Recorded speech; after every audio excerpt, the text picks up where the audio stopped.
কার বিচি খেয়ে নিয়েছে? কে বিচি খেয়ে নিয়েছে? আরে ওটাকে কলকে ফল বলে। কিরম মাসির ছেলে, কদিন আগে বাবাকে সাপে চুষে দিল, এখনো মামি বিচি খেয়ে ফেলছে।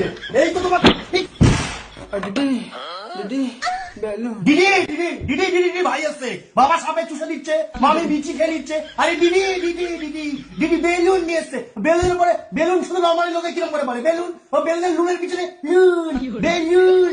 এটা কি হয়েছে? এটা কি বলছো তুমি? এইসব একটা মানুষ হসপিটালে মৃত্যুর সাথে লড়াই করছে, তুমি এইসব কথা বলছো? তুমি না গিয়ে এইসব কথা বলছো? মৃত্যুর সাথে লড়াই করছে একটা নর্মাল মানুষ। তোমার বাবাকে বিষাদর সাপ এক ছোবলে 6 সেকেন্ডে লোক মরে যায়, সেই সাপটাই এসে তোমার বাবাকে চুষে দিয়েছিল। তোমার মামি বিচি খেয়ে নিয়েছে। তোমার মামি কি একটা ফলের বিচি বা আপেল এই কি এখানে কি কি ও বেলুন বলে দাঁড়িয়ে রয়েছে, স্ট্যাচু হয়ে গেছে এটা বেলুন বলে। এর কি চাক চাক চাক চাক কি চাক চাক চাক চাক করো একটা পুরো এটাকে নিয়ে এসে মনে হচ্ছে বিশাখাপত্তনম থেকে একটা ফ্যামিলির লোক একটা গ্রহের। আর এটা তো পুরো এলিয়ান। এর আমেরিকার এরিয়া 50 নম্বর 1 নিয়ে গিয়ে মারবে। এরে তোমার কি হয়েছে? ফোন আমার ফোন, তোমার ফোন আমার এই এই এই এই কি দেখাচ্ছ তুমি ওকে ওরকম করে? ভালো হচ্ছে না কিন্তু বলে দিলাম শোনা। গরুর ইঞ্জেকশন না পোদের মধ্যে মেরে দেবো কোনদিন, ঠিক আছে? তোমার অর্ধেক কথা বলে আমি বার করে দেবো।